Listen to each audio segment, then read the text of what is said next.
¿En qué estábamos nosotros? ¿Qué fue lo último que tocamos, que dijimos, con esto tenemos que continuar? Si Bueno, no me equivoco, sí. porque la memoria, viste, a veces Y me falla la memoria. puede. Creo que habíamos hablado la vez pasada de las redes sociales Ah, sobre y la... habíamos reflexionado un poquito sobre el documental de Netflix, ¿no? Exactamente. Exactamente. Habíamos, Y prometimos venganza. Dijimos, vamos a volver, y seremos más pesados todavía con ese tema. Trataremos de escarbar. Te cedo la palabra. bueno, dale, gracias. Me tiras la pelota. Te tiro la pelota como diciendo, dale, ¿qué le va a hacer? Es lo que hay, ¿viste? Bueno, sí, estábamos hablando de este documental de Netflix, ¿no? El dilema de las redes sociales, y empezamos a charlar un poquito sobre, bueno, una mirada filosófica también del el uso y los cambios que genera la tecnología, ¿no? En las subjetividades, donde ahí Exacto. trajimos a nuestro coreano favorito, ¿Cómo es Kim que se llama? Chul-han, ¿Cómo es que se llama ese hombre que tanto te gusta? Chul-han. Va, no es que te guste el hombre, sino te gusta el autor, lo que dice. Claro, me parece que de siglo XXI me parece dentro de todo de los más interesantes para pensar. Igual no es el único. Hace poco estuve viendo ahí a Chomsky en la Internacional Progresista. Lo vi acá por la hora de Burlingame. ¿Lo viste? ¿Viste qué interesante?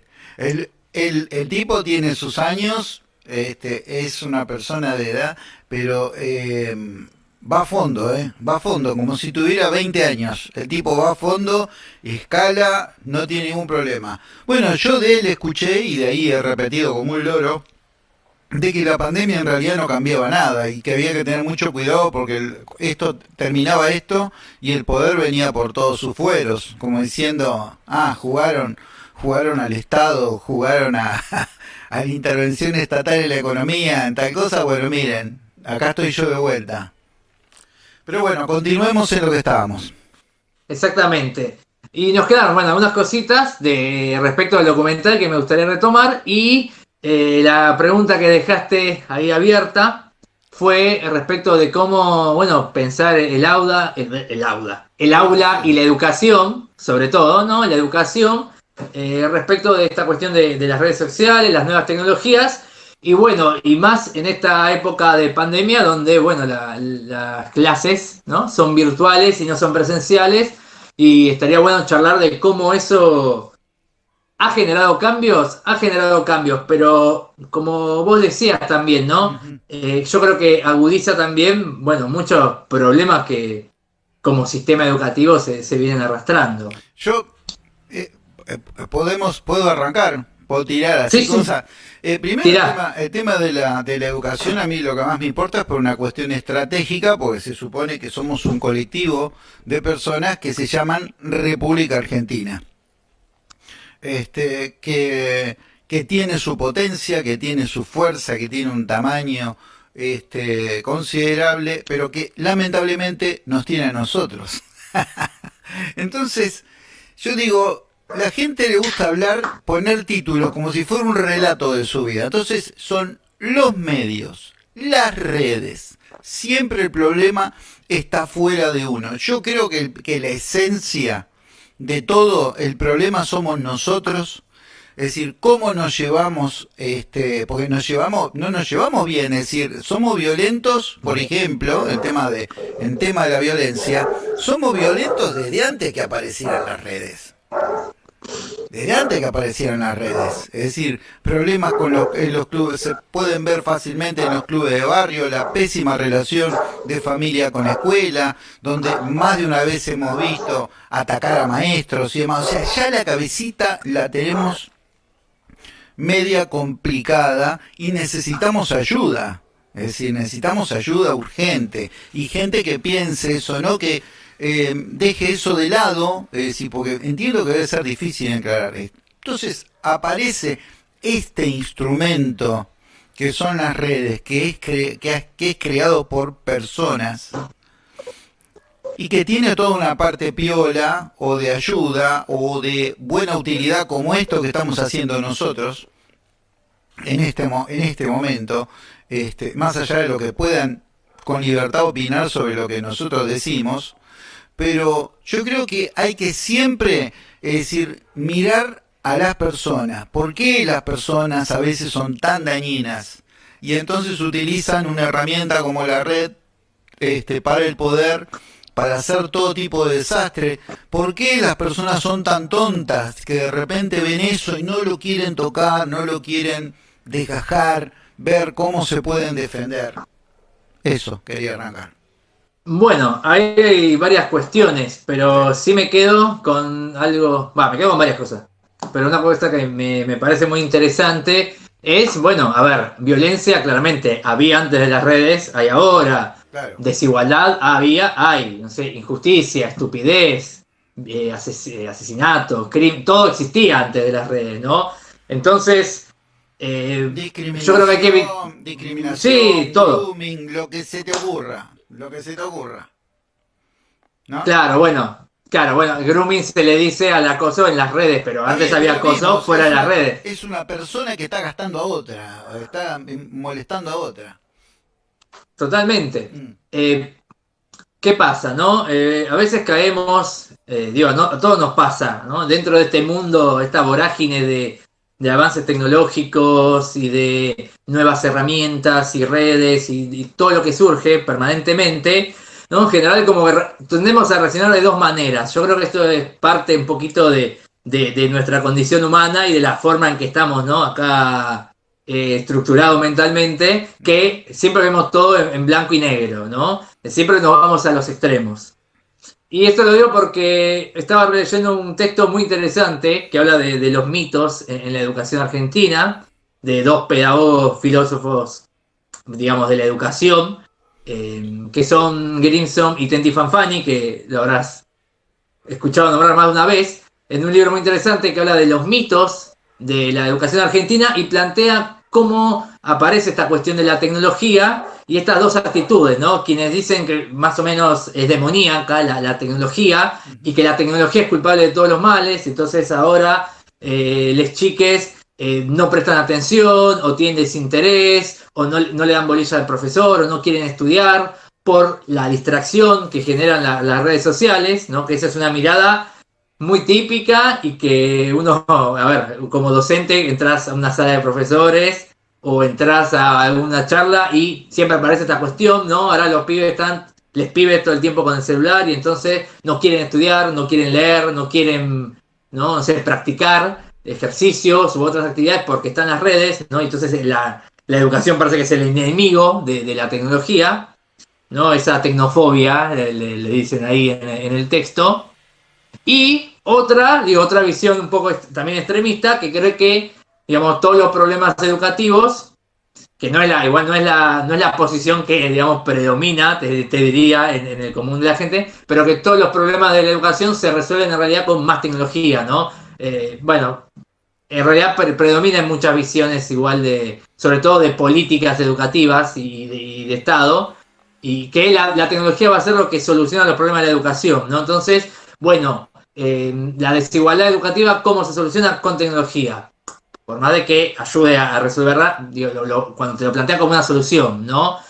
Las redes te permiten, bueno, solucionar, ahora que no hay clases en el aula, listo, las redes, la tecnología, la internet, las herramientas, las aplicaciones te permiten solucionar todos los problemas y listo, ¿no? Como esa visión súper positiva de la tecnología y que es la llave mágica, ¿no? Que abre todas las puertas, ¿no? Claro. Bueno, ahí, digo, ellos dos plantean como esa dicotomía, porque en realidad aparece mucho en el discurso, y que es algo que hay que deconstruir, que hay que poner en cuestionamiento, ¿no? Ni la tecnología es, digamos, la causa de todos los males, para nada, pero tampoco es la solución a todos los problemas. Hay un montón de cuestiones de base, donde en realidad, ¿qué pasa, digo, con la tecnología? Bueno, la tecnología, ¿a quién está, no? ¿A quién está obedeciendo la tecnología? ¿A servicio de quién, no? ¿Para qué la tecnología? ¿Cuál es el uso que se le da? ¿Cuál es el objetivo? Totalmente. Entonces es como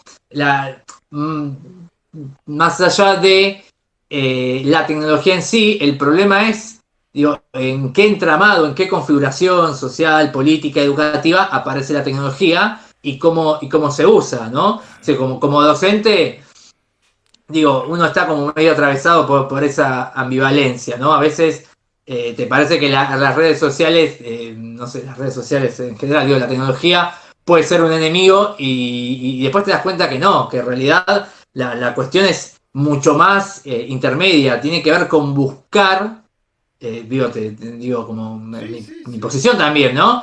En realidad tiene que ver con buscar una especie de integración, una especie de vinculación entre una cosa y la otra, ¿no? Si querés, entre lo presencial, el estar, digo, en un espacio físico, dentro de la lógica escolar, pero también integrar las tecnologías y que las tecnologías sirvan para renovar, ¿no? la experiencia en la escuela y que la escuela también pueda abrirse a renovarse desde esas tecnologías. Pero claramente es un camino a recorrer y es un conflicto. Viste que nosotros hablamos mucho de esta cuestión de, de lo conflictivo, ¿no? De la conflicto de poder, de fuerza, ¿no? Hay un discurso que te tira para un lado, que te tira al rechazo, otro discurso que te tira a la aceptación sin crítica, y en Claro. realidad de lo que se trata es integrarlo, pero desde una perspectiva más amplia, ¿no? Más global, renovada, también como cuestionarse justamente cuáles son los fines de la tecnología. Justo, mira, perdón, dejaba que No, no, no. mirando, es que te vi con las ganas de entrar y no, justo cuando estaba mirando hay imágenes, ¿no? Imágenes en Pinterest sobre estas cuestiones de la tecnología. Habían dos muy buenas que no se las pudiera pasar, se las paso ahora. Una basada en el cuadro de Goya, que es el que dice el sueño de la razón produce monstruos. Bueno, un dibujo, una caricatura, donde decía el sueño de las TICs, que son como se les llama a las nuevas tecnologías, produce monstruos, ¿no? Como el hecho de las complicaciones que tiene el docente para adaptarse a todo ese entorno tecnológico que muchas veces, bueno, el docente se quedó como en el siglo XIX, ¿no? O por lo menos en el siglo XX y la tecnología avanza y te deja de lado. Y otra imagen muy buena era un docente, digamos, hablando ahí con unos padres, que decían, ¿no? Tipo por videollamada, bueno, tengo, ¿no? Uso esta aplicación, este video, esta plataforma, ¿no? Usa 4000 plataformas. Entonces le decían, wow, qué creativo, qué ingenioso el docente, cómo está abierto a las nuevas tecnologías. Y en realidad lo que hacía con las nuevas tecnologías, que era, bueno, lean de la página 4 a 5, respondan la pregunta 4, respondan la pregunta 5 en color rojo, ¿no? Entonces, un esquema totalmente tradicional, simplemente desde una computadora. O sea, que hacía lo mismo que haría en el aula, digamos, más tradicional, pero en la computadora. Entonces tampoco hay una renovación ahí. Me gustaron mucho esas dos imágenes, como que me impactaron, me parecieron humorísticas por un lado, pero también con la ironía y con lo que te permite pensar en una sola viñeta. Entre paréntesis, ¿no? Justo hoy que falleció Kino, pienso, ¿no? Todo lo que se puede pensar y filosofar y reflexionar desde una viñeta, ¿no? Desde una historieta, desde una caricatura. Nada, eso. No, buenísimo. Aparte, está bueno pues son, como siempre hablamos de la rama, del árbol, la rama gruesa, la rama fina, te vas metiendo.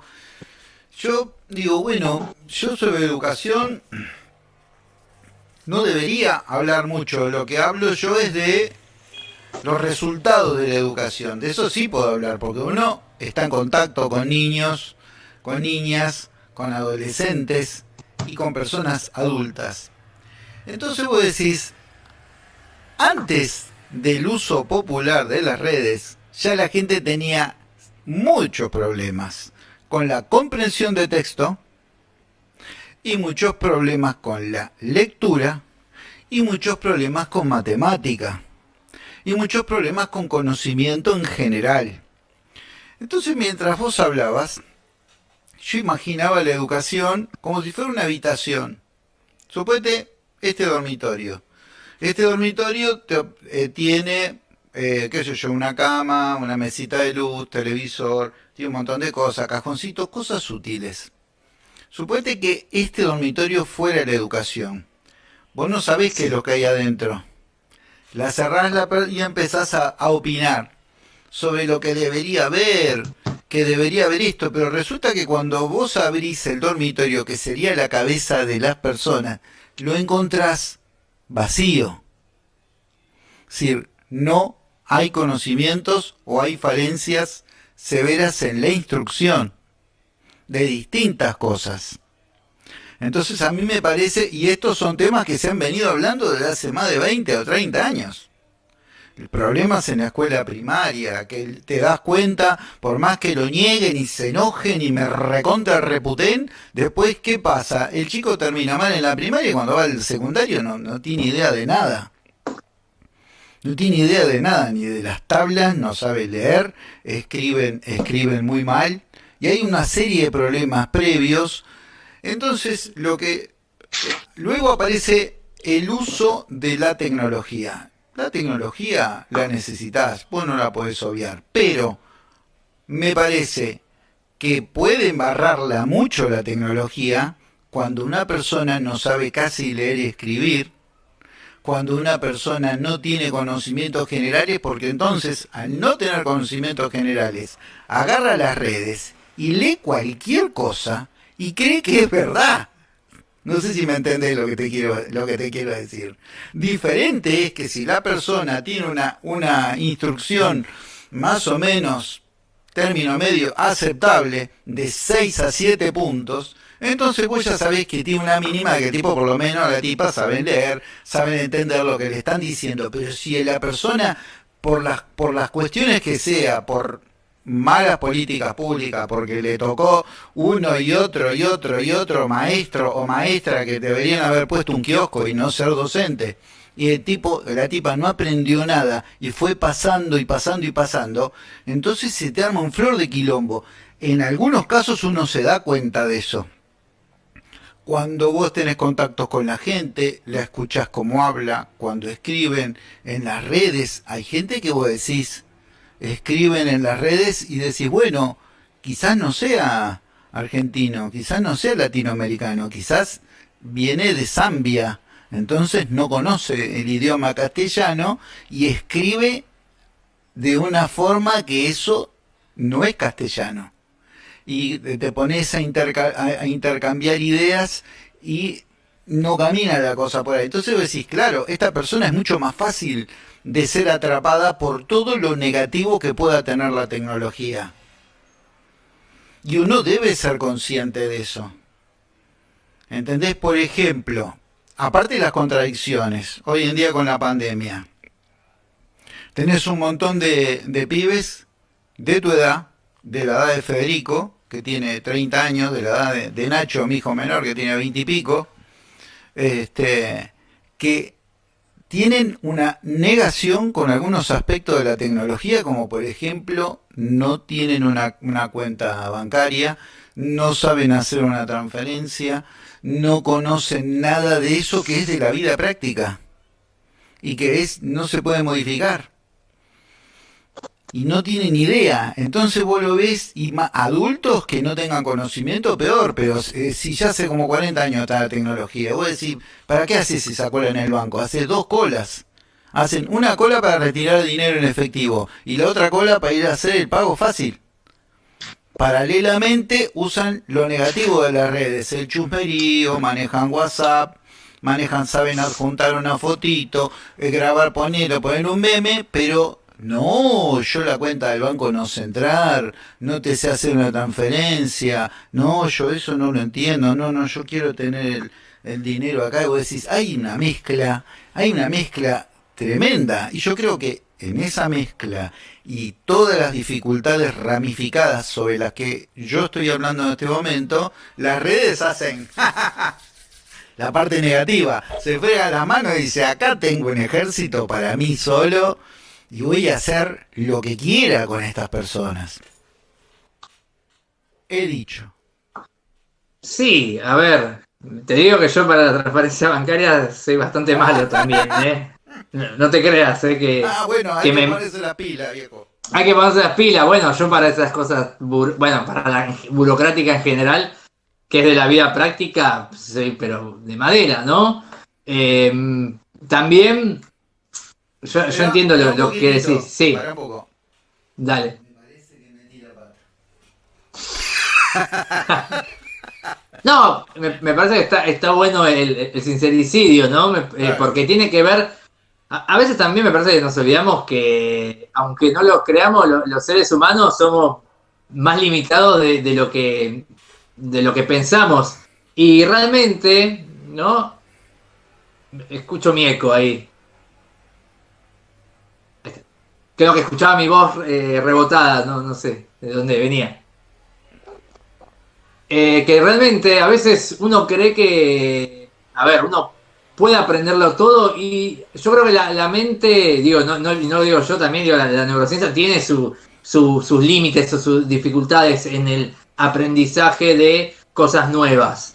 Ujú, Por ahí, claro, decís, bueno, el chusmerío o la pavada las ujú, aprende enseguida y las cosas importantes no. Y ujú. bueno, es que es mucho más fácil aprender las pavadas realmente que las cosas que generan un mayor estrés y obligan a un mayor compromiso y una predisposición. Como cualquiera, digo, es más fácil aprender, qué sé yo, a usar memes que aprender matemática. Pero Y estaría, bueno, pero estaría bueno aprender filosofía chusmeando. ¿Quiere saber usted cómo era realmente Sócrates? ¿Quiere saber bueno, cuáles eran sus gustos? Entonces chusmeás. Vamos a chusmear sobre Sócrates. bueno, a ver, eso es por ejemplo, una posibilidad que se utiliza, ¿no? Cuando uno quiere, bueno, meter filosofía en algo no tan tradicional para llamar la atención del o la estudiante, Sí. y entonces, pum, les mandas memes, por ejemplo, o reflexionar a partir de un meme. Y se puede hacer perfectamente, de hecho no siempre, tampoco es mágico, digo. Tampoco es mágico, pero da a veces buenos resultados. Romper con esa especie de tradicionalismo o de cuestión de templo, ¿no? Que dogmática que a veces tiene la escuela. Y vos te corres un poco de eso. Y por ejemplo, armás yo una clase sobre memes y pueden engancharse. Puede que no te salga, o sea, no caigamos en esa, ¿no? O sea, Sí, puede sí. que no te salga y a Sí, veces sí, puede ser. fracasa estrepitosamente, ¿no? Creo que lo que hace un docente todo el tiempo es probar estrategias, probar herramientas. Y mientras más capacidad y más manejo tenés de mayor cantidad de herramientas y más flexible sos mentalmente, como que, bueno, podés probar diferentes, si querés, entre comillas, técnicas para a ver si podés captar la atención. Que ese es como el primer paso, algo que señalan, de hecho, bueno, todos los pedagogos y en filosofía también, especialmente, es, bueno, lo primero que tenés que hacer es captar un poco de la atención del que está ahí, ¿no? A veces, bueno, no siempre tiene que ser, obviamente, el modelo de clase tradicional, a veces te puede funcionar un rato, pero no siempre, para nada. Entonces tenés que apelar a otros recursos, que van desde los memes, desde los videos, desde experiencias en el aula, desde proyectos, etcétera, etcétera. Lo cual a veces también entra como en una rueda donde parece, y esto también lo digo a título personal, pero a veces se cree que el docente es una especie de pulpo que todo el tiempo saca, ¿no? Tiene la posibilidad de sacar un as de la manga, de sus 8 mangas, ¿no? Para ver si puede enseñar algo. Y que los demás enganchen, pero que a veces pasa eso, ¿no? Creo que hablo por cualquier profe, cualquier docente que ante algún curso que uno siente que por ahí no va ni para atrás ni para adelante y no sabe la manera de conectar, por lo menos a mí me parece muy importante, te dice, bueno, probá estrategias, bueno, probás. A veces no pasa, a veces pasa a largo plazo, digo, eso es una cosa que nunca se sabe del todo. Pero me parece que mientras mayor amplitud tenés de recursos, tenés más herramientas, que es básicamente eso, más posibilidades de buscar la manera de llegar al otro, ¿no? A esa otra edad que está metida en una estructura donde también está como naturalizado rechazar lo que venga del profesor, ¿no? Son como todos esos lugares que se van construyendo comunes en la educación.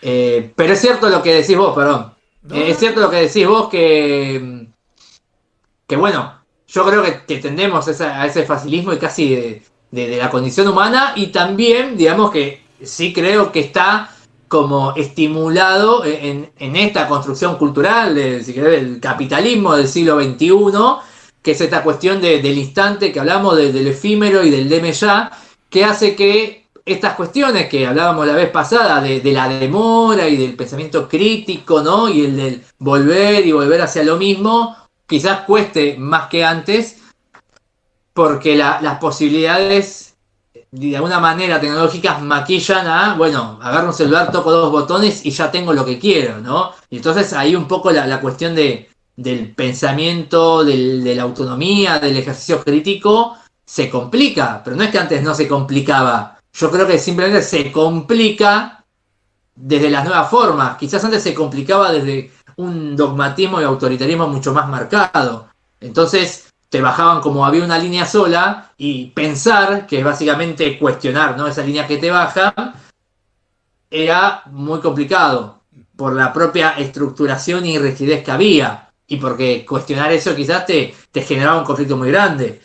Quizás ahora el pensamiento parecería, en esta era posmoderna, más liviano, pero no significa que sea más fácil pensar. Al revés, sigue siendo igual de complicado. Quizás porque ahora hay mayor apertura, pero también menos capacidad, si querés, de atención o de detención o de demora. Y entonces todo entra como en este juego de clic, clic, like, me encanta, pasa todo muy rápido y a veces se pierde quizás lo que uno considera sustancioso. volviendo a los orígenes de todo esto, ¿qué otra cosa más sobre el tema de las redes y lo que hablamos? ¿Qué otra cosa más te llevó a pensar o a meditar o a decir, voy a hablar sobre esto, sobre el documental de Netflix, para volver sobre el tema? Igual estuvimos Bueno, dándole vueltas al tema, porque todo sí, tiene que ver sí. con todo. Pero yo digo, no me quiero perder el hecho de que él estuvo su mente trabajando y pensando cosas. Entonces quiero saber qué estuviste pensando. ¿Vos decís que esta mente trabaja? Sí, a fondo. Bueno, mirá, sí estuve pensando algo Ujú, que creo que te comenté la otra vez que hablamos, ujú, que me gustaba mucho el diagnóstico que hacía, ¿no? El documental al respecto de las redes sociales, de los efectos negativos, ¿no? De esos cambios en la subjetividad, algo que no hablamos quizás, pero que como es entre esos efectos negativos, ¿no? Muy relacionado con esto que te venía diciendo quizás de la cultura del deme ya, ¿no? Del instantáneo. El aumento de la ansiedad, de la depresión, de la baja tolerancia al fracaso, ¿no? Que está muy relacionado con esto también, con la falta de posibilidad de la detención y del análisis crítico, ¿no? Que eso me pareció muy bien en el diagnóstico que hacía la película documental, pero que no me había gustado el final, yo te había comentado, porque me parece que, y esto lo estuve charlando con gente en esta semanita, Así que que hay parece otros, que así que hay otros inconscientes que también vieron esto. sí, de hecho encontré bastante gente así en el Instagram, viste, que de pronto te subían la historia y te comentaban, bueno, vi este documental, ¿no? ¿Qué opinás o qué te pareció? ¿No? Yo también Bien, publiqué lo mismo, bien, entonces ahí las redes, en un efecto positivo, bien. entonces estuvimos intercambiando opiniones. Bueno, y con gente que me dio la oportunidad de conocer las redes, porque claramente no físicamente. Ujú. Y algo que me había parecido del final es como que no brindaba mucha alternativa, por lo menos tenía como una cuestión así medio fatalista y que también como que caía en esto, en esta cuestión de extremista o blanco y negro, como diciendo, bueno, si estás dentro de las redes te pasa todo esto malo, pero en ningún momento se refleja cosas positivas o pensar quizás alternativas, ¿no? Que permitan usar las redes justamente, bueno, de forma positiva, de forma hasta política, ¿no? No sé si la palabra es emancipatoria, pero por ahí poniéndome idealista también, o utópica, ¿no? Como que el documental generaba como una visión totalmente pesimista, ¿no? Digamos, estamos completamente dominados por la inteligencia artificial, ¿no? Que ya no es como el apocalipsis tipo Terminator de la rebelión de las máquinas, de los robots, sino que es ahora la inteligencia artificial que lo ve todo y nos crea un mundo virtual para engañarnos y usarnos como producto de consumo. Y no había como una alternativa intermedia, ¿no? O estabas dentro de las redes y de este sistema de porquería, o, no sé, te ibas a vivir a una montaña en el Himalaya, que tampoco es una solución, digo. Como Claro. esta cuestión es la salvación individual, que ahora se puso un poco de moda en los medios acá en Argentina, donde se la pasan hablando de mudarse, ¿no? Como ese tipo de soluciones, que no es colectivo, y que claramente para mí reproduce justamente la ideología dominante, ¿no? Y me parece que no daba como una construcción alternativa. Entonces tenía como un final que hasta que charlaba, ¿no? Que hasta era como medio inmovilizante, ¿viste? Como diciendo, mirá, bajoneate, loco, porque estamos atrapados acá en las redes. Y bajoneate porque todo lo que hagas estás dentro de la polarización o estás dentro de la burbuja, ¿no? Como que Sí, no sé, no te daba, entiendo, no te entiendo. daba mucho, no te daba como muy, bueno, mira, acá puede haber un hueco, ¿no? Para pinchar esta burbuja, no te digo para hacer una revolución, pero sí como para pensar el habitar las redes y hasta politizar las redes de otra forma, que creo, porque de hecho se puede, y porque claramente conozco gente que utiliza las redes desde otro lugar, ¿no? No solo desde el Nosotros, lado, por ejemplo, bueno, nosotros, nosotros. nosotros que estamos pensando cosas que a las redes no les gustaría. Claro, exactamente, ¿no? Bueno, o qué sé yo, no sé, pensadores, no, digo, activistas que seguís, militantes, qué sé yo, diferentes entidades, organizaciones que utilizan las redes justamente para, bueno, para politizarlas, para luchar, para establecer ideas o buscar prácticas alternativas, ¿no? Entonces podés aprender un montón también de las redes. Me parece que eso no estaba claramente reflejado en el documental y me parece que también hay una intencionalidad ahí, no sé si de Netflix o de quién hizo el documental, pero que caía como en esta cuestión de lo que te decía yo, ¿no? La tecnofobia, ¿no? O sea, toda la tecnología es mala. Y claramente si te pensás con toda la tecnología es mala, tu forma, ¿no? Tu capacidad de intervención en la realidad como que es complicada, porque la tecnología es una forma de intervenir políticamente. Claro. Siempre, obviamente, dependiendo del lugar de donde la uses. Si Pero, yo utilizo. pero te hago una pregunta y vos seguís. Pero ¿no había también como un pedido de control en otras secuencias hablando de las redes? Habían hablado que acá se habían olvidado que es un tema fundamental de manipulación, es que los likes se compran. Se compran y se compran de a miles. Entonces lo compran políticos, lo compran empresarios. Pero no es que compran 5.000, que 20.000. Y vos decís, qué raro, ¿viste? Que uno vive en un lugar tan chico y tal tipo tiene, qué sé yo, miles y Mm. miles de likes. Es medio extraño, ¿viste? Y también los famosos trolls, ¿no? Del internet. Claro. Las oficinas de trolls que vuelven el trending topic de Twitter a pleno, votá a Pepito y son todos robots, digamos, ¿no?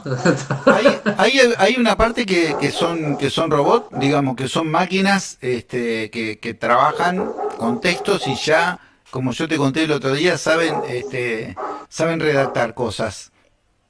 Y después hay gente física que está ahí, que se pone digamos, a acosar directamente y a agredir verbalmente a tal o cual persona o seguidores o lo que fuera. Este, es, digamos, sigamos con eso. Yo decía, es terrible. El otro día, por ejemplo, me acordaba, se me fue de la cabeza, me acordaba sobre el tema de redes. ¿Qué fue lo que vi? Que me sorprendió. De un diario, no voy a decir el nombre. No, la verdad que no lo voy a decir porque me da pena, porque lo he leído mucho y últimamente ya casi no lo leo más. Pero con respecto al tema de las vacunas, se ve que debe tener algún toque con Estados Unidos, porque claro, ahora no se habla más de AstraZeneca después que tuvo dos fracasos grandes.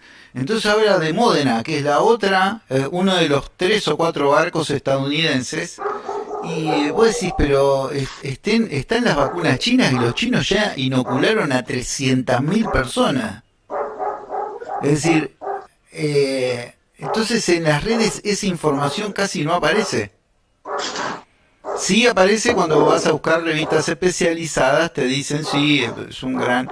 Pero con el tema del coronavirus, como hay mucho dinero de por medio, por tema de los laboratorios, los tipos se tiran encima o te filtran información, te dicen el presidente argentino habló con Xi Jinping. Y habló sobre todo un montón de cosas. ¿Vos te crees que no le preguntó sobre las vacunas? Ahora, por el periodista que escribió esa nota, vos nunca vas a saber si el presidente habló sobre las 3 vacunas que tienen los chinos o de qué cosas habló. Y está todo metido en las redes. O este mismo diario publica cosas que ya están sabidas. El otro día publicó eh, eh, en Siberia, pone. Entonces pone una foto de un agujero como de 50 metros de profundidad que se hace solo en Siberia. Pero eso lo sabe todo el mundo. Que en Siberia, por el descongelamiento, se está descongelando el Dermafrost, que es la tierra congelada. ¿No es cierto? Que tiene miles y miles de años. Al descongelarse, ¡plac!, se cae para abajo. Pero ya lo han mostrado en documentales, en qué sé yo, hace como 5 años, bueno, ya lo ve. Y tenés de toda la distancia. Bueno, este diario lo mostraba como si fuera algo que había pasado recién ayer. Y después, por ejemplo, lo mismo, los otros 2 diarios que son de derecha, también lo mismo, es decir, con información segmentada, con información donde no te ponen, pero son costumbres, como digo yo, locales, porque yo todo lo que me enteré de las vacunas me lo enteré leyendo el diario de la Bolsa de Nueva York, o sea, más de derecha y más capitalista que eso no hay. Pero los tipos no te obvian información. ¿Entendés? Claro que le ponen su tendencia. Pero los tipos te hacen mención de todo lo que está pasando. Porque hay plata ahí detrás. ¿Entendés? Entonces vos decís, Sí, vos tenés sí. profesionales y los tenés que formar. Y entonces empezás a conectarte con ellos. Y vos tenés que... mi desesperación era decir, la educación tiene que darse cuenta que tiene que de alguna forma ir construyendo o estudiando la posibilidad de construir una especie como de muro de contención donde a la persona, a los alumnos y alumnas se les abran los ojos sobre este instrumento que puede ser muy valioso y que puede ser muy negativo. Simplemente eso. Sí, sí, yo estoy de acuerdo. Lo que pasa es que, bueno, en parte existe, pero en parte no. Es como tantas otras cosas que, bueno, son insuficientes. Hay un montón de propuestas, digo, desde hasta el Ministerio de Educación o desde los diseños curriculares, donde obviamente se plantea el análisis crítico de la tecnología, por un lado, Está perfecto. pero después, bueno, en la práctica todo es mucho más difícil de implementar, ¿no? Ujú. Y creo que ahí hay, en esto que vos decís, bueno, los formadores de futuros formadores, ¿no? Bueno, ahí hay una cuestión de actualización también de los profesorados y de los niveles superiores de educación que está pendiente. Lamentablemente las reformas que se plantean en educación como que apuntan más a una neoliberalización más importante y una mercantilización que a una real renovación respecto del uso de las tecnologías. Entonces, hay muchos conflictos ahí en pugna. Como vos decías, retomando un poquito lo que dijiste al principio, en el documental hablaban, sí, justamente de control estatal.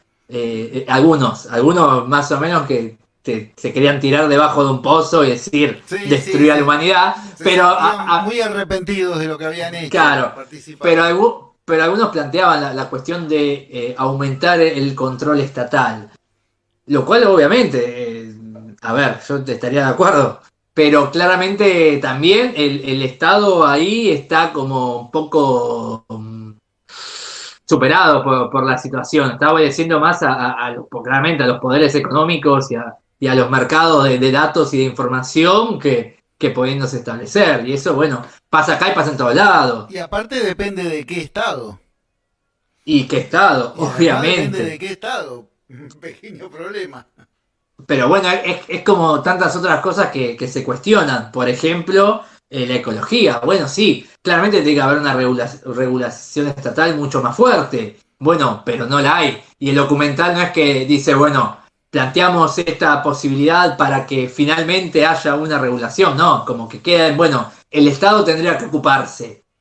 Sí, eso creo que también es como lo sabemos todos, pero si no hay una cuestión más concreta y más política alternativa, sí, yo también digo que el Estado se tiene que ocupar, pero el problema después es que no pasa y qué se hace para que pase, ¿no? Y qué tipo de Estado, qué sé yo.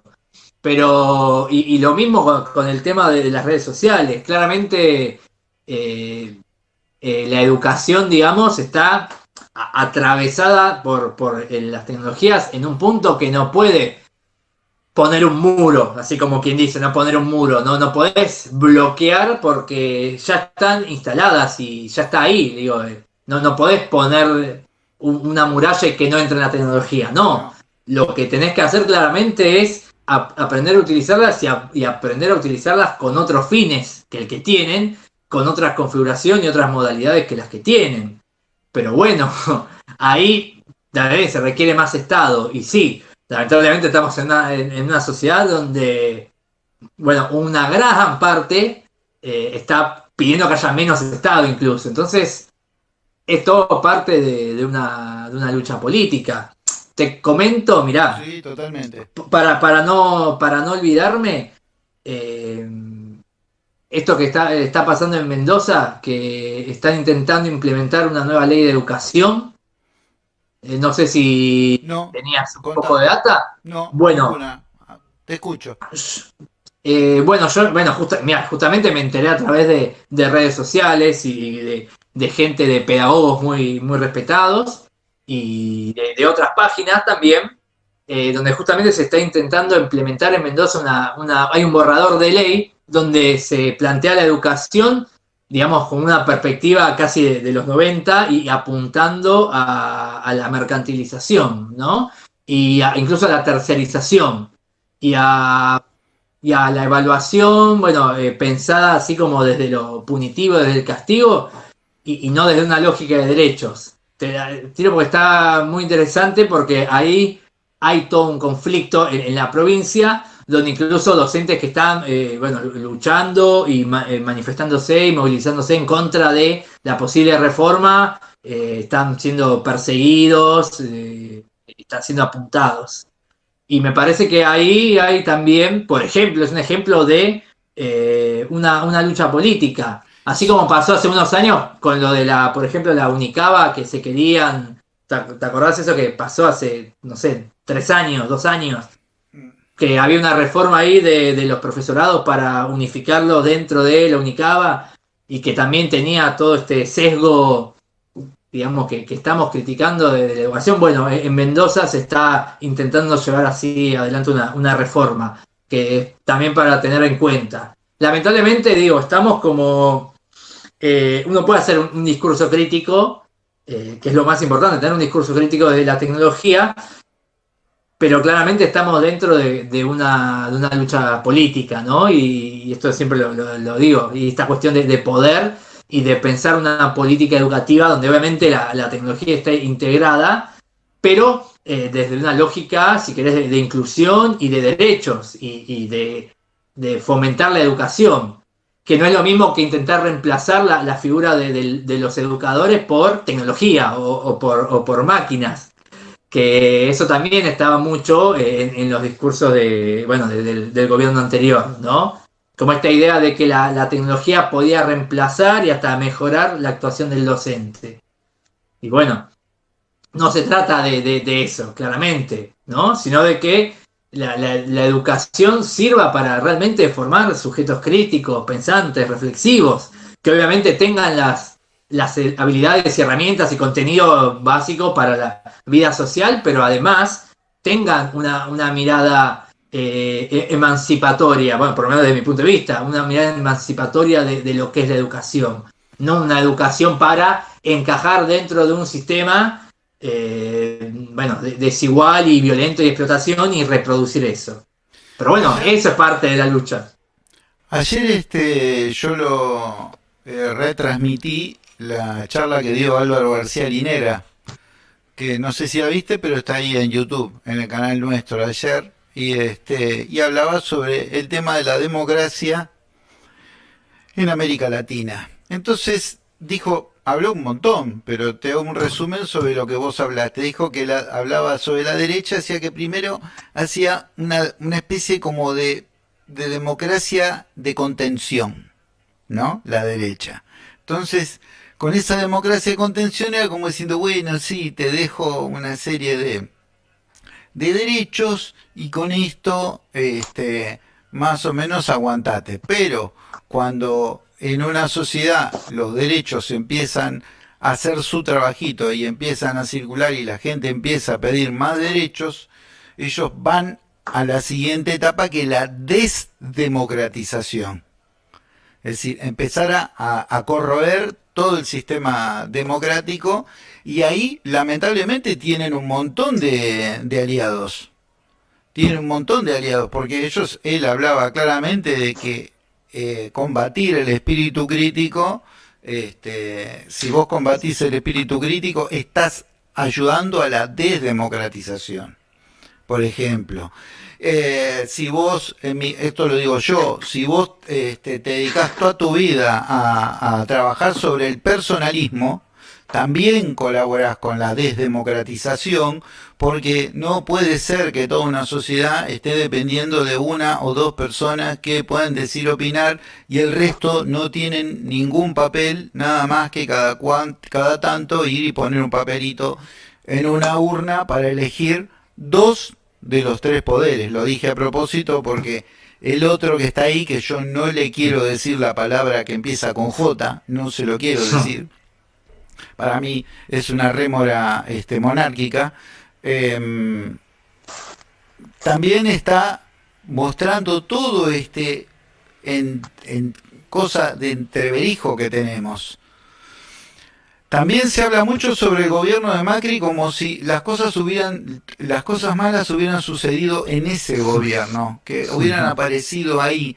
Y eso es, digamos, la consecuencia de una historia. Es decir, hay una clase social muy poderosa en Argentina que detenta el poder desde hace 200 años. Y que no quería la independencia. Y que tenía lugares fijos en donde se asentaba. Uno era Buenos Aires, otro era Mendoza. Porque cuando San Martín fue gobernador, ahí no se le hicieron fácil, de ninguna forma. Otro era Mendoza, y después arriba tenía Salta, Jujuy. ¡Qué casualidad! Como me dijo una vez el historiador Di Meglio, qué casualidad que y Córdoba, obvio. Córdoba, que un ratito fue federal y después dijo, me parece que no me gusta esto de Artigas, de repartir las tierras y demás, y se mandó mudar para el otro lado. Eso tiene una historia, y los tipos cada tanto te van mostrando que ellos tienen el poder y que te dejan hacer determinado tipo de cositas. La tecnología en este momento, digamos, no sería la culpable. Es un instrumento que uno tiene que prestarle atención para que no sea otro factor más negativo de todo lo ya negativo que tenemos, porque la injusticia social no depende de la tecnología, es anterior. La apropiación de medios de producción que provocó el menemismo, donde generó toda una élite nueva de gente enriquecida, hasta el día de hoy no la provocó la tecnología. Que no quieras que el Partido Conservador Popular más grande de Argentina no quiera hablar del menemismo y no quiera deconstruir lo hecho por el menemismo, no tiene la culpa de la tecnología. Que vos me cuentes algo y que yo sobre Mendoza y que yo no lo sepa, quiere decir que también el cerco mediático es más amplio de lo que uno piensa y que tiene que tener cuidado políticamente quienes lo están construyendo. Yo no tenía ni idea que se estaba que tenían ese tipo de problemas en Mendoza. Obviamente, seguramente los dirigentes sindicales sí, y si alguno me escucha dirán, pero vos porque no sabía, bárbaro, pero a mí me tenés que tomar como modelo de gente común. Ahora después voy a salir a preguntar, a ver, a todos los conocidos, che, vos sabés que en Mendoza tienen tal y tal quilombo, y seguro todos me van a decir, no. Pero se supone que estamos dentro de un ámbito de libertad y de que hemos hecho así con el delito sobre el tema del cerco mediático. Tenemos unos problemas. Parece que la tecnología es el menor de los problemas. No, sí, vos lo planteaste muy bien, hiciste un hermoso resumen de la historia argentina en 5 minutos, donde, bueno, claramente sí, la tecnología está en manos de los dueños de los medios de producción, de las tierras, de las grandes industrias, y desde esa óptica, obviamente, que es un instrumento de dominación. Y estamos ahí, pero no significa que necesariamente la tecnología sea mala, obviamente. El problema es cómo, de hecho, algo que me pareció muy interesante que leí también, o sea, bueno, nosotros solo conocemos digamos, la internet y las nuevas tecnologías de las redes sociales dentro del contexto del capitalismo, es decir, es postindustrial del siglo XXI, ¿no? Que es cómo sería la internet en otro formato, en otra configuración política, en otra forma de intercambio. Bueno, sería súper interesante también cómo cambiaría, pero me quedo con eso, ¿no? Obviamente. La historia argentina y la historia del mundo, bueno, también, pero digo, Perdón, de particular. Sí. Hablando, yo estoy hablando de Argentina porque estoy viviendo en Argentina, pero puedo decir exactamente lo mismo del Uruguay y se puede decir exactamente lo mismo de Chile y se puede decir exactamente lo mismo de Brasil y así vas dando vuelta. Es decir, es decir, no hay que confundirse. Este es el barrio latinoamericano, es un barrio enfermo, es un barrio desigual, es un barrio atroz. ¿Entendés? Totalmente. Las fórmulas negativas, ¿viste?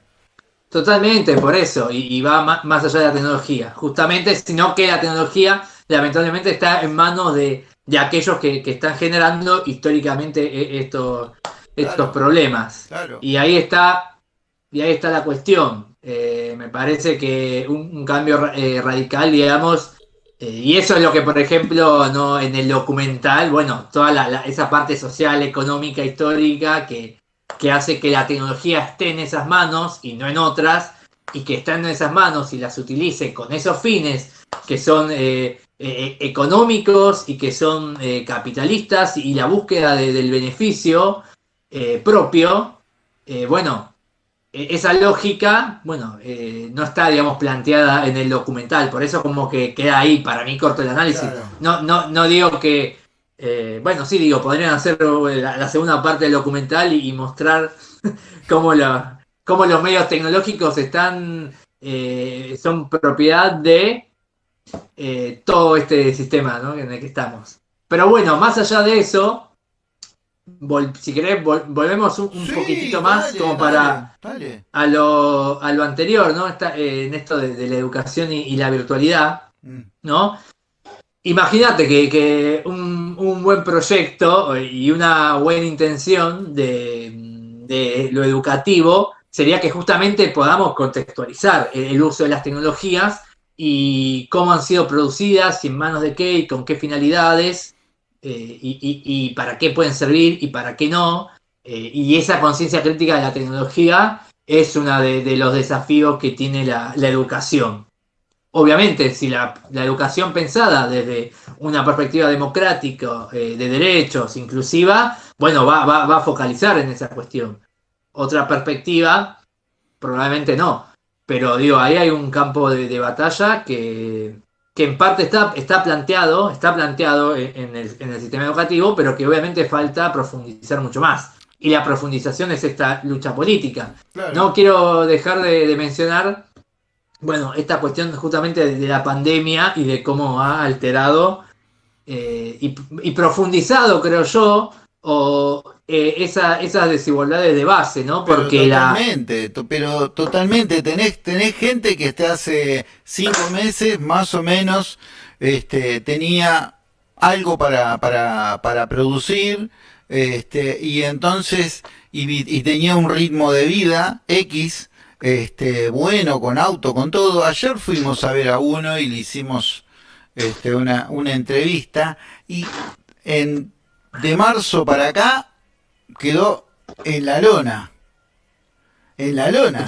Y entonces vos te pones a pensar y decís, bueno, ¿qué es lo que harías? ¿Cuál sería tu prioridad? ¿Cuál sería la cuestión? ¿Qué es lo que le tendrías que ofrecer, que darle y demás? Hay un montón de cosas. Lo que pasa que volvemos a la historia, es decir, nosotros tenemos, igual que con el tema del coronavirus, si vos tenés enfermedades de base, tenés un serio riesgo, ¿está? Desde el punto de vista social, también, si una sociedad tiene enfermedades de base, que es la injusticia, que es la redistribución espantosa de la riqueza, te agarró esto y te volteó. Claro, ¿Entendés? pero bueno, sí, totalmente, y pensándolo. Te dan 10.000 pesos, que está piola, pero yo tengo por lo menos 15 personas que me dicen que reciben los 10.000 pesos cada 50 días. Totalmente, pero imagínate cómo se traslada esa brecha en el sistema educativo, ¿no?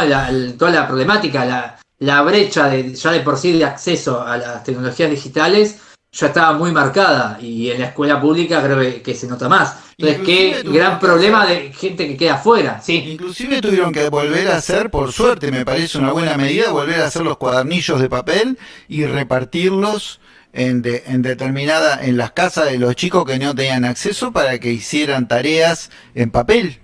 Eso sí me enteré que lo han tenido que hacer. Sí, se ha hecho también se ha empezado, se volvió a la entrega de netbooks y netbooks que habían quedado parados incluso de la gestión anterior. Perfecto, pero claramente la brecha digital pero es durísima y está muy marcada, por un lado, ¿no? O sea que esa desigualdad de acceso, a los bienes tecnológicos, se expresó más que nunca ahora en esto de la virtualidad. Y otra cosa que se expresó mucho también, cómo obviamente las situaciones familiares y de contexto afectan a las familias, afectan al espacio educativo. Y por otro lado, otra cosa que creo que se expresó mucho es también la falta a veces de atractivo de ciertas propuestas educativas tradicionales, que reconvertirlas eso a un formato digital virtual claramente no se ha conseguido. Y ahí hay como muchas cosas que se ponen en juego, pero me parece que, de base, la brecha digital es muy dura, porque uno a veces cree que todos tienen celular, por ahí suponía que todos tienen celular o computadora, y la verdad que no. Puede que tenga un celular y que la verdad no le dé abasto, no le funcione, sí, lo tenga que compartir, que es lo que pasa mucho en la familia, por un lado. Entonces se expresa mucho la desigualdad tecnológica como desigualdad económica, por un lado. Entonces ya ahí hay toda una población que no accede. Por otro lado, en la escuela no es solo, el docente no es solo alguien que se para en una computadorita, y manda textos, videos y eso. No, hay una cuestión de contacto, de socialización que tiene la escuela, claro, que obviamente en la virtualidad no se logra, y que ha generado también muchos conflictos a nivel de depresión, a nivel de tristeza, de apatía, de desgano, porque se pierde también. Más bien. Entonces hay muchas cosas que se han puesto en conflicto y se han expresado en esta cuestión de la pandemia. Desajustes, obviamente, desajustes de la política educativa, varios, e incluso entre diferentes, ¿no? provincias, ciudades, ¿no?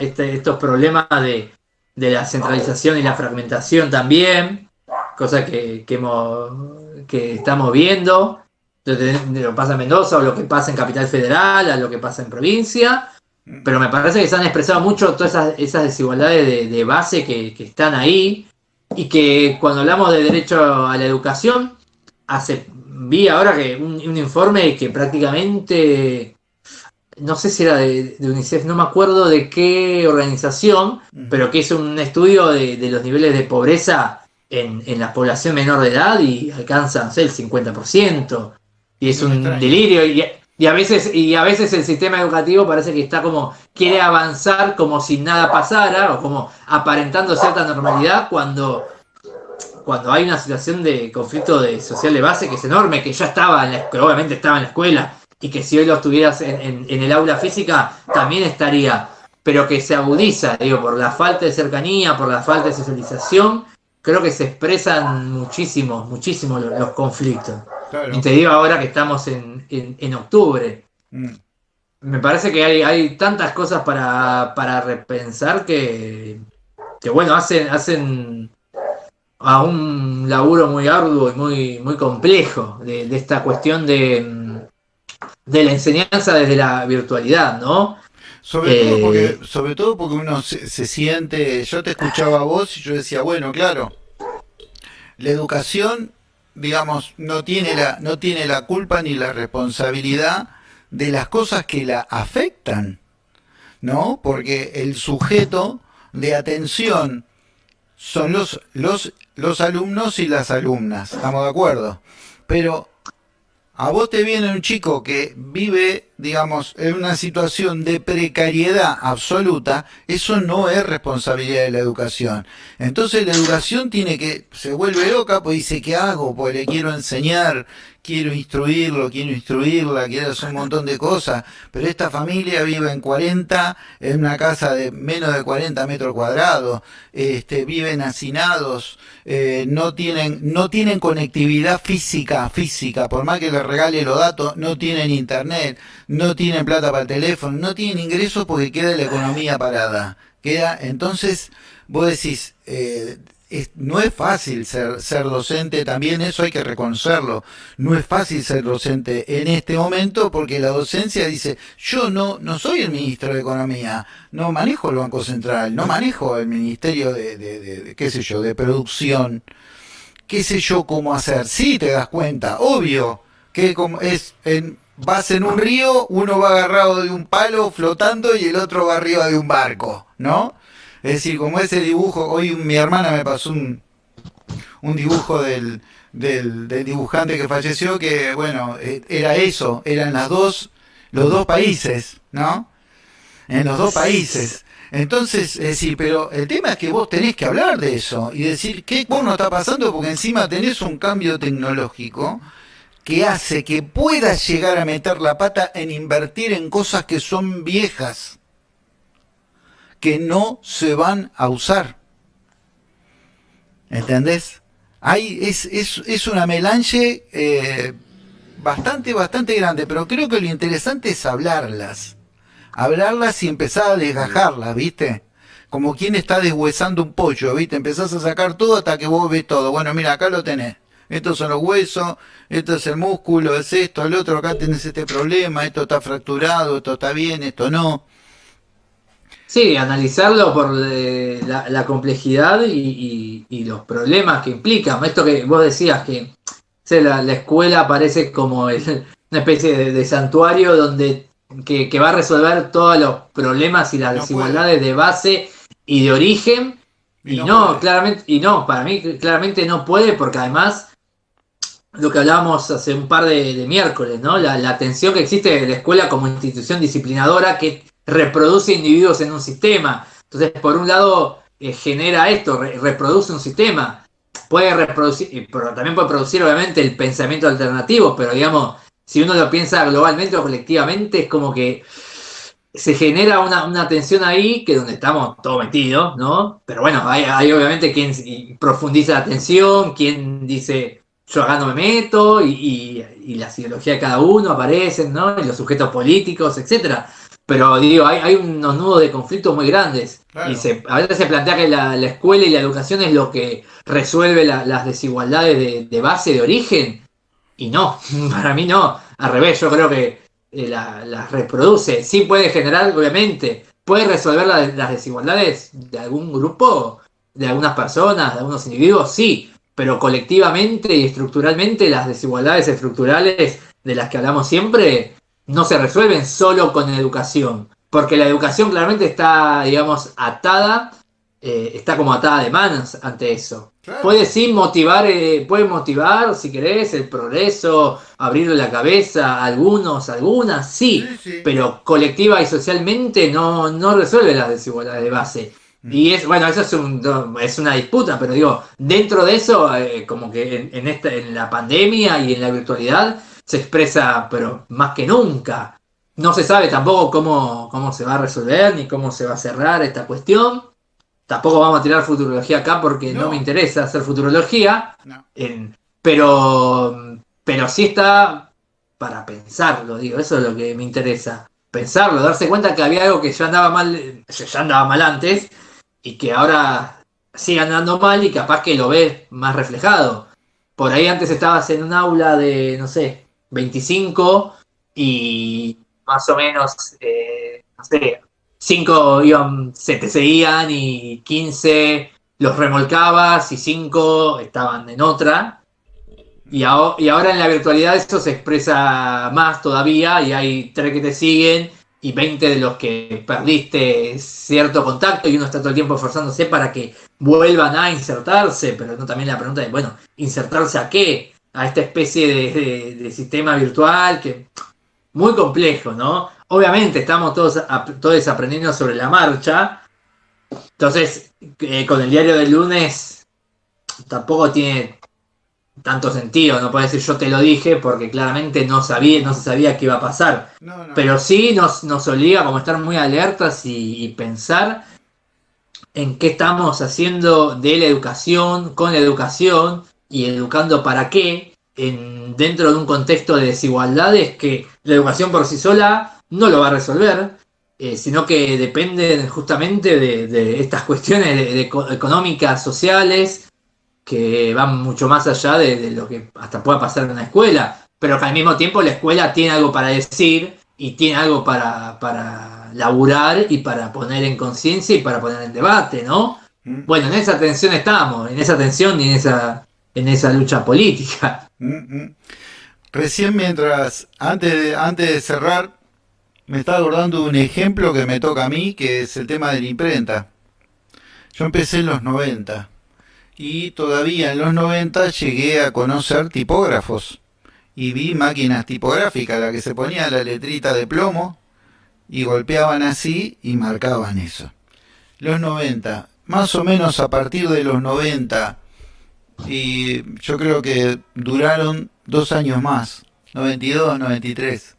Después ya casi no quedaban. Pero lo increíble era que habían escuelas gráficas donde enseñaban tipografía. Entonces, todas esas personas que estaban aprendiendo tipografía, lo que iba a pasar era que no iban a entrar en el mundo laboral. Tendrían que aprender offset, ¿no? O serigrafías con los sistemas nuevos, o aprender a utilizar las computadoras en el caso de los diseñadores gráficos. Y ahí yo vi eso, porque el que me enseñó a mí, yo aprendí en forma autodidacta, era inspector de artes gráficas. Después falleció él. Y él me advirtió y me dijo, ni se te ocurra meterte en tipografía porque lo que viene es esto, y me mostró una computadorita. Me decía, este es el futuro así inmediato, pero ya. Me dice, el otro es una pérdida de tiempo, y me dice, yo estoy medio cansado de discutir, me dice, en las escuelas y demás, porque estaban enseñando algo a los chicos que no lo iban a usar. Y fue muy determinante. Lo mismo en las escuelas, por ejemplo, de diseño gráfico. Yo vi en un taller de diseño gráfico que fui por otra cuestión, llega una persona y dice, no, mira, aguantame un cacho porque le están buscando diseñadores gráficos y quieren ver, tanto tomando gente. en los 90, ¿no? Todavía no habían Sí. diseñadores gráficos. Entonces cae una chica, la sientan delante de un monitor y le abren el Corel y le dicen, bueno, hacete alguna cosa, qué sé yo. Armate esto, lo que vos quieras hacer. La tipa se quedó parada así, ¿no? Este es el mouse, entonces agarraba el mouse y lo daba vuelta y lo miraba, así. Año 92, 93, 94.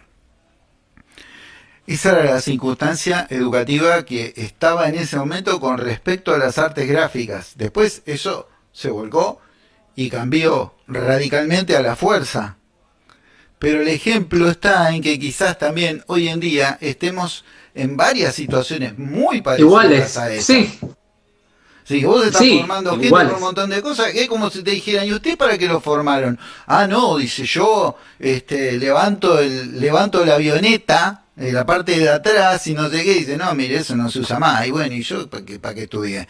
Apretador de tornillos, no, ahora lo hacen con tal cosa. Creo que habría que observar un poco eso, no sé de qué forma, pero por el hecho de la pérdida de tiempo. Por ejemplo, en mi rubro en radiología, yo ya dejé de trabajar hace bastante tiempo, pero hubieron también cambios este, bastante significativos en lo que es el trabajo dentro de un servicio de rayos X también. Sí, yo también es interesante, avanza tan rápido algunas cuestiones, ¿no? Ujú. Que a veces viste, uno como que la educación corre también un poco siempre atrás de la realidad.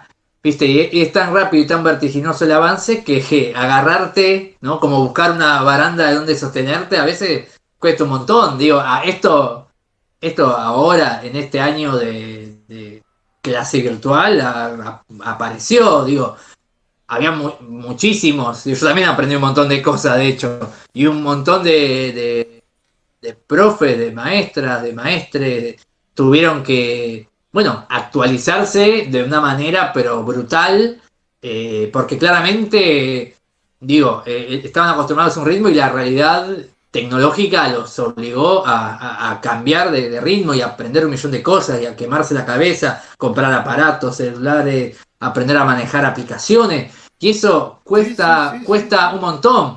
Y claro, a ver, siempre se dice, bueno, la famosa capacitar el manejo de tecnologías y bueno, claramente eso es una deuda que hay en todas las instancias de formación porque también el avance de las tecnologías es más rápido que la formación de un programa educativo, ¿no? Es como, Sí, creo que va igual, tan rápido a sí. veces que más allá de que obviamente también hay un montón de conservadurismos y tradiciones ahí que retrasan esos procesos también. Pero digo, es como que a veces la realidad va a un ritmo y los avances tecnológicos van a un ritmo que para la persona o el sistema, incluso acostumbrado a otra lógica, a veces, bueno, entra también en conflicto. Pero claramente hay un millón de cosas que deberían renovarse. Siempre digo esto de esta mirada crítica y analítica y reflexiva de la sociedad, ¿no? Esto de integrar las tecnologías en un proyecto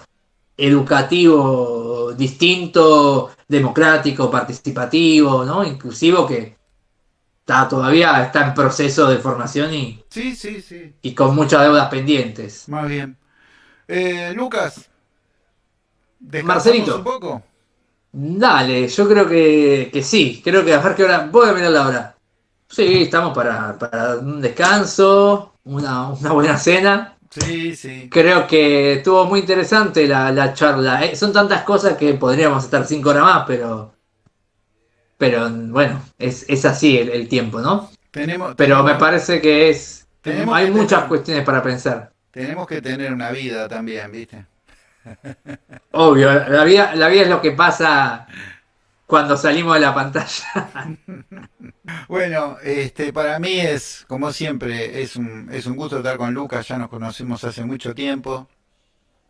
Este, no, como digo yo, siempre es buena la charla con él porque no es que hacemos las cosas ni de taquito, ni ponemos la caja automática y esto anda. No, Acá hay trabajo, estamos pensando en el momento, uno está escuchando al otro, estamos viendo cuáles son las derivaciones, pero lo importante es hablar, sacar temas para afuera, como si fuera una bolsa, ir sacándolo, poniendo aunque sea un montón de temas, porque por ahí alguno o alguna de los que están escuchando algo le interesa, algo le pega y le ayuda como un disparador también para pensar, porque necesitamos que todos y todas piensen.